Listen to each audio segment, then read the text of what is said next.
Good day, chess world. Welcome back to our series on Capablanca and his wonderfully annotated chess career.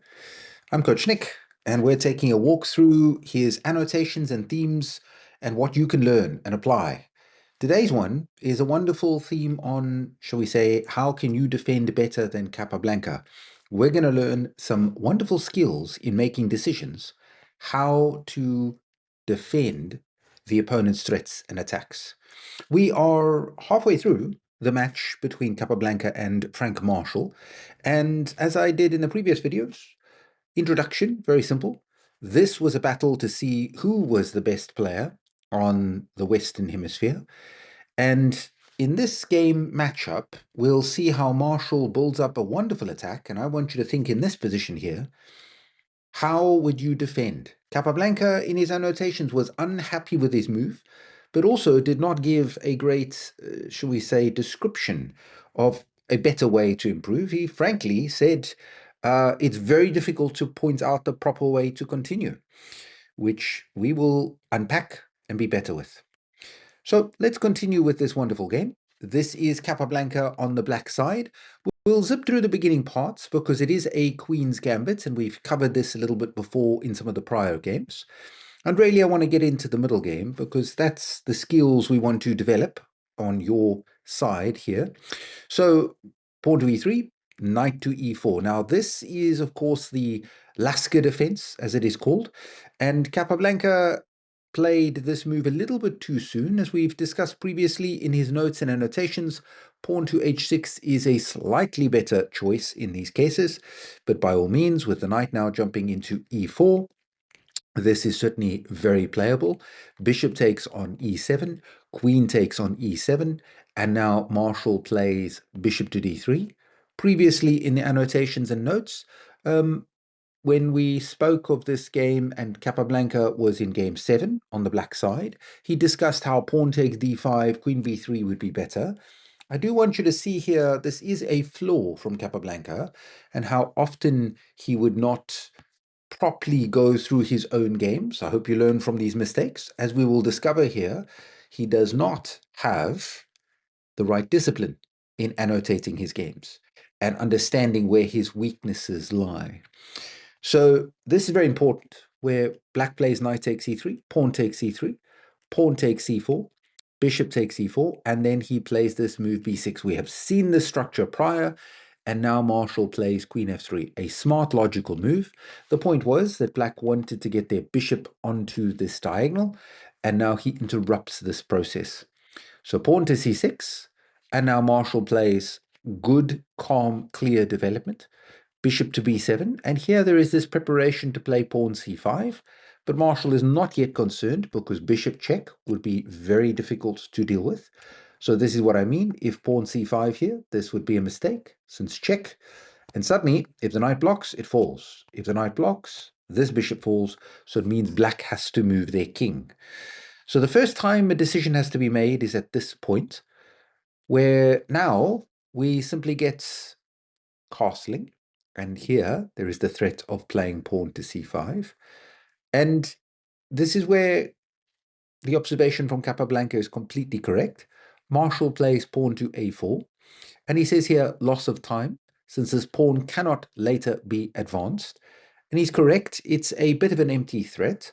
Certainly what should have been done was rook a to d1. And that would be a better version than what we're going to see in the game, because here we could see this wonderful counter thrust through the middle with pawn to d5. Now, this is the plan that Marshall should have been going for. And it's important when we just look at this to give you the planning of how you can make a better decision, how you can handle these type of positions. Well, where should white be playing here? If we just take a stop and a pause, yes, a4, a5 is a nice idea to try and give up the isolated pawn to create an attack or weaknesses on the queen side, since there is the semi-open file that Marshall was thinking about. But that's not truly where white should be playing. White should be playing through the middle. Now, why do you think I would say white should be playing through the middle? Well, if we think about this, it's because white has two pawns in the middle versus one. They currently have they're the only one with a pawn in the center. And this idea of playing through the middle is where they should go, since the center is not fixed and they can easily advance through the center. And that's how you come up with that plan of saying, look, I'd like to go rook a d1. If my opponent is, shall we say, very safe, then after the knight moves, I can certainly push e4 with preparing these advances where it might benefit white, since they have two pawns in the middle giving them space, and they could just hold the pawns there. Instead, with a4, pawn c5, I suspect on Marshall's side, it's a little bit of a miscalculation because queen g3, knight c6, and here I think he's underestimated the fact that there's no chance to play pawn a5, and it hasn't really benefited him by pushing that pawn. So now he plays knight f4, as Capablanca annotates, in order to start an attack against the king's side. The chances of success, however, are very slight because there are not a sufficient number of pieces mobilized to accomplish the purpose.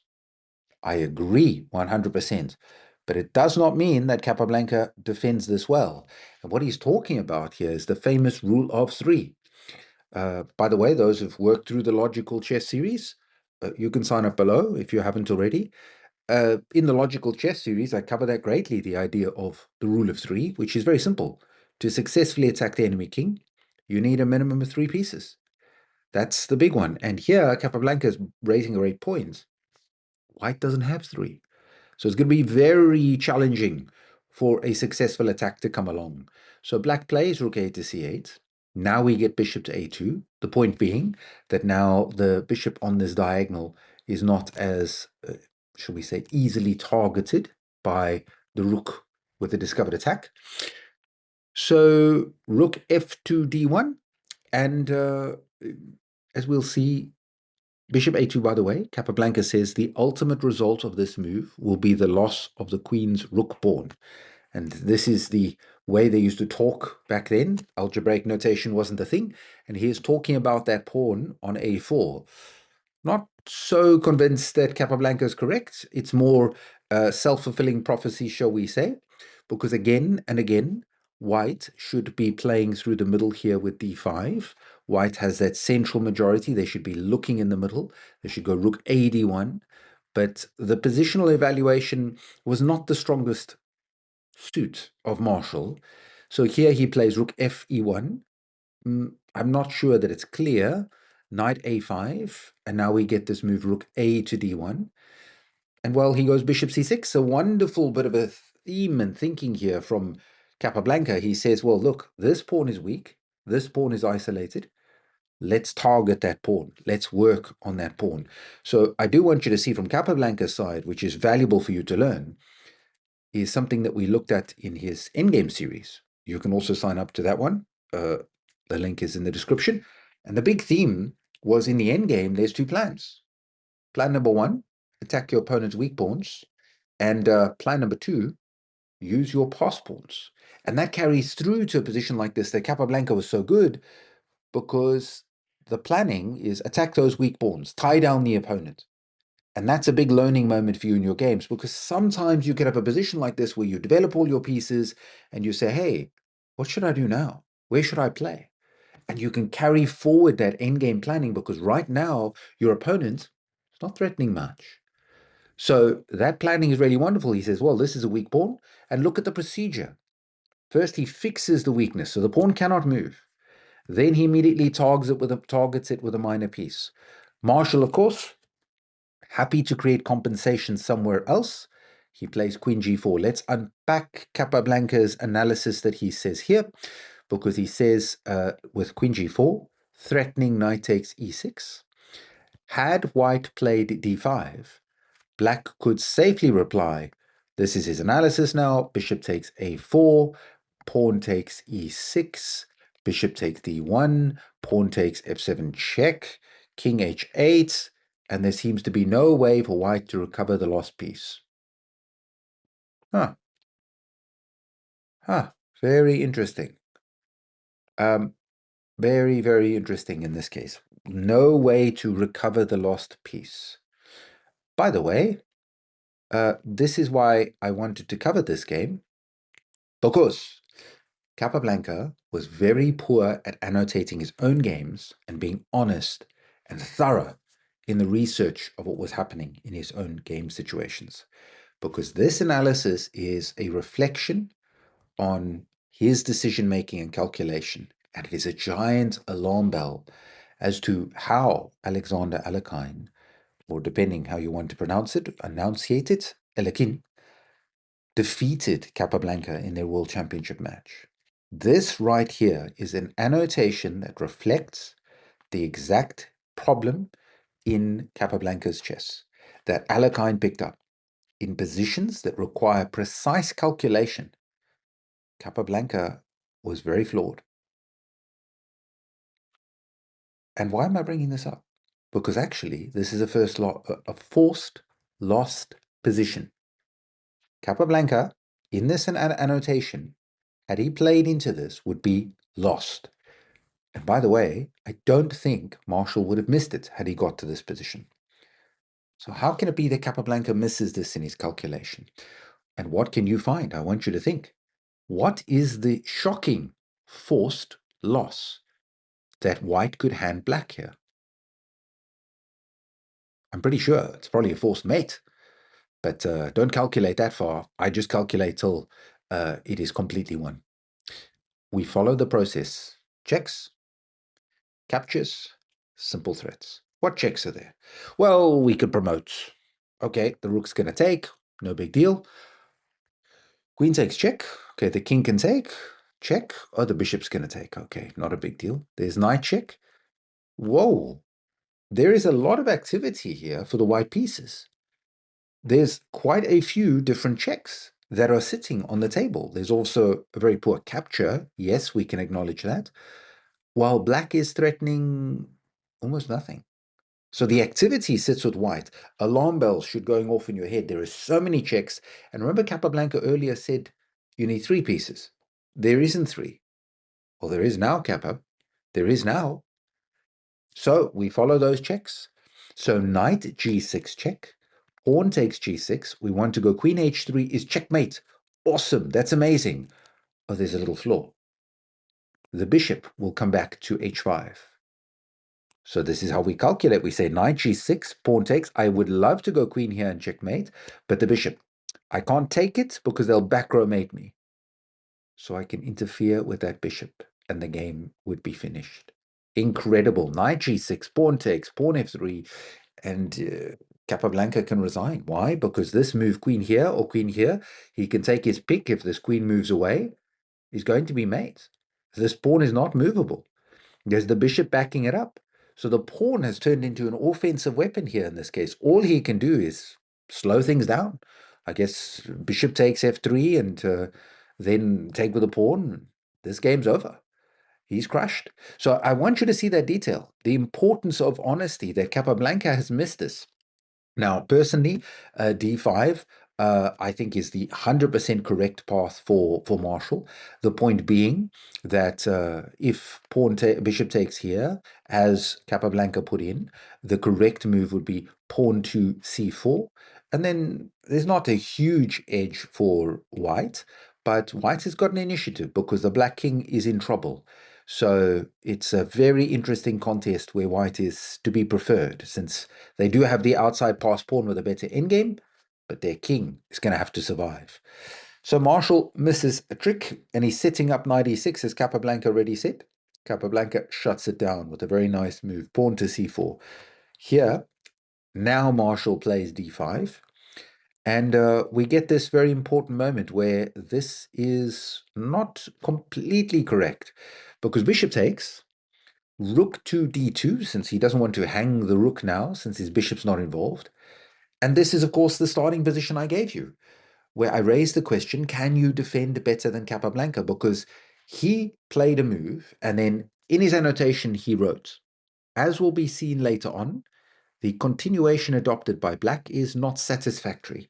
The situation is such, however, that it is very difficult to point out the proper way to continue. And I'm not going to give a clue because he said simply this certain move was best. Well, I can tell you that the move he recommended was not. First things that you should do in a position like this is stop and ask, what is your opponent threatening? If you give the opponent a move, what are they going to do with it? That is huge. Just this simple little tip would be everything for you. Because are they going to capture on e6? Well, no, our rook would take their rook. So that's not a thing. Are they going to play knight h5? You betcha. That's what they're going to play. They want to play knight h5. So what we would like to do is something I've covered before in Capablanca's games and in the Logical Chess series, is my wonderfully named PROVENTION technique. Proactive prevention. And it means we would like to improve our position while removing the energy from that attack. Fundamentally, we'd like to make their idea bad. We would like to take the opportunity away from them. And that means focusing on this defense. Why? Because they're not threatening to take. Their rook is no longer defended. It's not a threat anymore. By the way, this exact structure, when Capablanca loses a very famous game against Botvinnik decades later, is an indication to Botvinnik, who also analyzed this game, of Capablanca's weakness in defending his king. This exact same structure got him into all sorts of trouble, except his queen was on the other side of the board. So here, the correct move, now that I've buried it, is to play g6. I also think that queen f6 is good. All of these are good, just these preparatory moves I think are valuable. The point being, with g6, why this works, is because now we take the complete sting out of what the opponent wants to do. Knight h5 does nothing. It's not a threat. It's not a move. If the opponent plays knight h5, we could happily just take the pawn and say, thanks, we're now 2 pawns up. Very easy and simple. So if they were to play differently after g6, now if he were to try and bring a new weapon to come and attack on the side of the board, h4, we could then play e5. And now the opponent's knight has a real problem, because if they were to play knight out to h5, now Capablanca can bring more pieces to his king side with bishop to d7, queen to g3, and suddenly king h8. Oops, the knight will fall because of the fact that there's nothing defending. So in this case, when we have g6, it really sets up a very nice theme because of the idea of e5. If we see, for example, bishop to b1, once again, e5 works wonderfully well. So g6, not only does it take the energy out of knight h5, but also it gives us in future the ability to push f5, the ability to move king g7, which might be useful if we get a back row check or something. So Capablanca's move is pawn e5. And now I completely agree with him. This is now a tough defense because now knight h5, g6, and then d6. And he says here a very fine move. From now on, the position is very difficult to handle properly. I agree 100%. The position now after queen to e6, queen g5. Let's talk about what the heck is going on. First and foremost, remember what I said to you about that back row? This queen here is a threat. So the idea is the rook cannot take because, oops, there is a check over here. So this pawn has gone completely through the middle, this extra central pawn, and has turned into a dangerous advanced pass pawn. And it is not that this pawn is going to go promote. No, not at all. It's that this pawn has created disharmony in the black position. And that's providing a distraction, decoy, to cause trouble in this scenario. So after queen e6, yes, we have a very interesting position. So now Capablanca put here, not rook takes d6, because of rook takes, rook queen takes, queen to h6. And yes, here it's just winning because that's a checkmate. There's a threat of knight check, queen here, checkmate. So no, this is lost. So Capablanca is correct. Here he puts down the move king to h8. It's an interesting move. But I think, again, Kappa should get coaching from Coach Nick, the spirit of Capablanca. The one theme I would just simply ask him is, well, what is white threatening? If you give white the move, what are they going to do with it? And the honest truth is, they don't really have a move. Here in this situation, I think Capablanca, we remember, he's very young. This is not the same calm, experienced Capablanca that we will see years later. And Marshall has got this massive attack. It's very difficult to do this in a game situation and just recognize my opponent is not really threatening anything. So actually, what I think is good is just to bring the knight back into the game. If the bishop takes, we'll take with a pawn.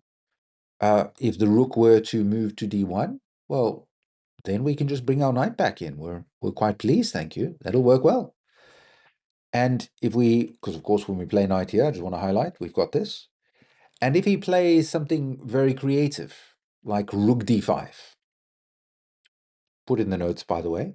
Let's see in the comments who can point out why queen takes d5 is no good, not a good move at all. But in this position, then just queen f5, look to trade off, and Capablanca, this is his kind of position. The queens are coming off, very difficult position now for the opponent. And, well, fundamentally, I do think that black has that little bit of an edge. Also, another tip, if you're trying to defend your position, try get queens off. If you get queens off, it's very hard for the opponent to attack. So king h8, now this gives some energy to his opponent, and I think that Marshall should have sought out to bring a new piece into the game, and that would mean something like f4, f5 is valuable in this position, but he nonetheless plays knight f6. And Capablanca calmly says, well, I don't believe you, and plays rook takes d6.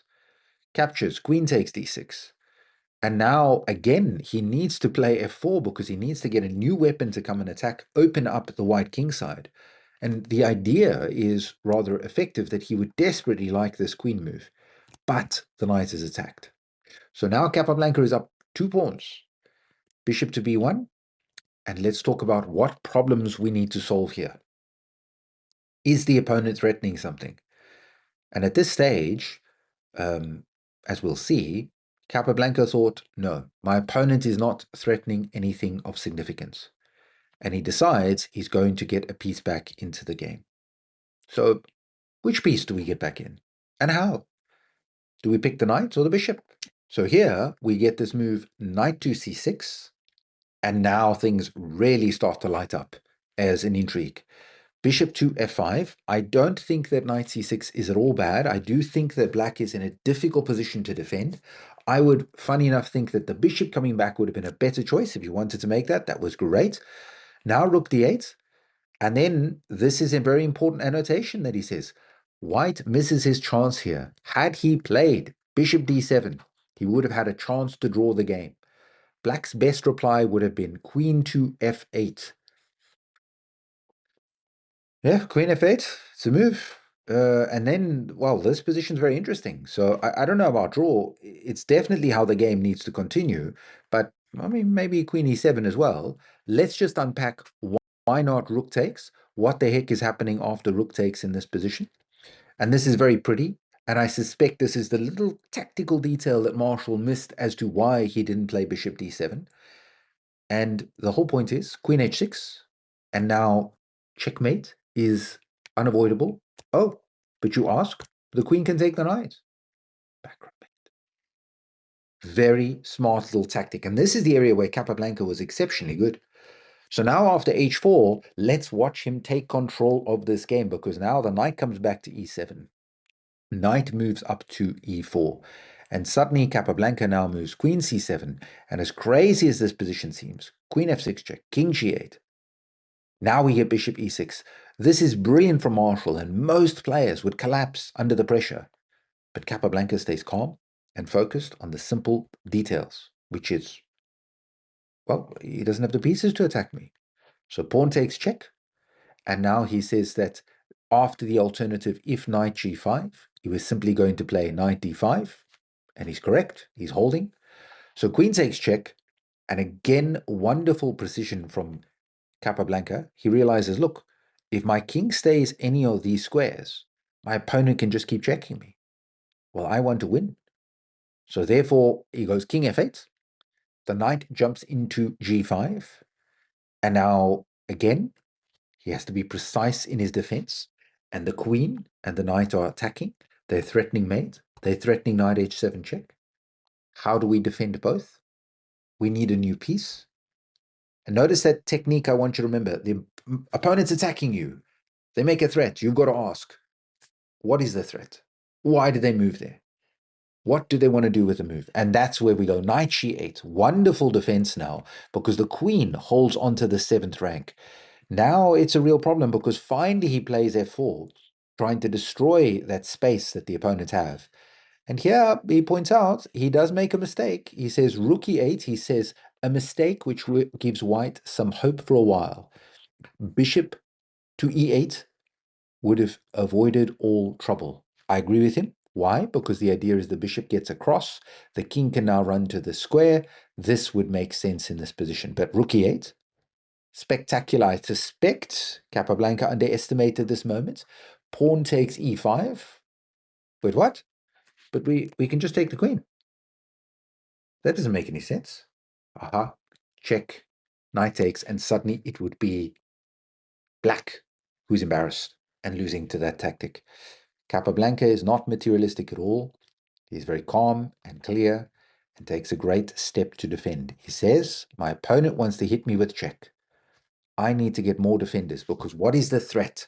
If I give the opponent a move, he's going to play rook check, my king will have to move, and then the rook will come down. I will be lost.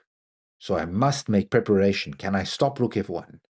No, but I must defend in against rook f7. And that's where he finds the wonderful move, rook e7, and he's correct, the only move. And I want you to see how we find these moves in difficult positions. That's what I promised you at the start. The technique of how do you calculate to defend? How do you make these decisions? You look simply and ask, if my opponent had the move, what are they going to do with it? What is the threat? And that's why we have this moment. Rook f1 check, king g7, h5, and now suddenly Capablanca says, look, I just need to keep my king alive. New piece, bishop e8, comes to defend the king. After h6 check, well, he plays the calm and clear king h8. He says not king takes h6 because of queen g4. Actually, Kappa, you could just play this, and it's very strong anyway. But I do agree with him. There's no need to enter all of the complications, because after queen h8, white now has to play queen d6, and this is Capablanca's world. He wants queens off. Do we just snap off the queen? How do we handle this? I hope, again, if you've gone through the Capablanca Endgame series, you will learn this wonderful theme. I'll remind you on again. Win the trades. If you are happy to trade off pieces, can you get them to trade for you? That's what Capablanca does here. He doesn't just play queen takes and give the opponent this dangerous pass pawn. No, that would be losing, as we'll discover.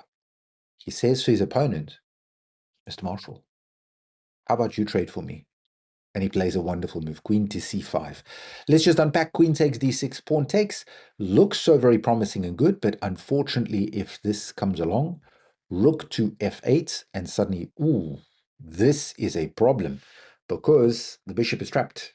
And if the rook moves down, well, who can guess this? Who can put it in? What a beautiful combination. Rook takes and knight f7 with a smothered mate. So Capablanca is completely aware that he cannot just trade off. So he plays queen c5. And now the point is he turns the attack round on the opponent. The opponent's weak king is a problem. So queen takes e3, queen takes knight. Going after them is a big deal. So we get queen d4. And calm and clear. Again, he does not rush to trade. By all means, we could trade off queens. But once again, he does the brilliant theme and says, you trade for me. Please, go ahead. And then we get this move, rook takes e5. And it must be a notation error here, because queen d7 is recorded. Of course, we can just take the queen. Why not take the queen? Let's please not fall for the trick of knight to f7 mate.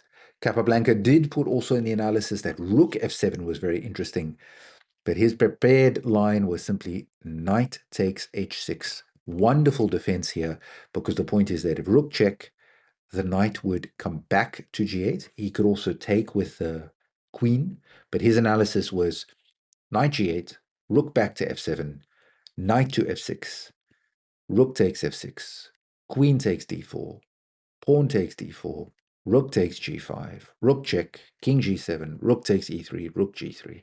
And he says here, more spectacular but not as good. That's the queen d7. When black would have continued and gives this variation, let's be very honest, entering an endgame, even against a young Capablanca, where you are already 2 pawns down, is a losing cause because this next pawn will fall. And I want you to see again, the defense from Capablanca is very clever, how he, in simple terms, just takes that approach of let's liquidate, let's trade, and he's not greedy at any point. So now he plays rook e7. The opponent, Marshall, keeps going with the attack because, of course, rook to f7 keeps it up, but Capablanca is smart and says, wait a moment, you are not threatening anything. And again, if we give the opponent a move, what are they going to do? Rook takes check, and then after we take with rook, queen takes, and it will be mate. Instead, we have no problem. We take the queen, job done. And he says here, the game is valuable because it shows my ability at the time to defend an extremely difficult position. Yes, Capablanca was actually very good at defending. The error was not in his defense or decisions. The error was in the structure of his calculation. But here, I want you to see and take that tool, which is brilliant. How do we defend difficult positions? Simply focus on asking, if my opponent had the move, what would they do with it? And then you unpack and say, can I take steps against that? Can I prevent it, make it bad, or outright prepare for that move? And that's what we learn from Capablanca in this case. Had he applied that principle a little bit earlier, he wouldn't have had so much difficulty, but nonetheless, a spectacular one. So do join me in the next one as we continue on the exploration of Capablanca's annotations and games. And we will continue to look at his chess career and learn what you can apply to your games.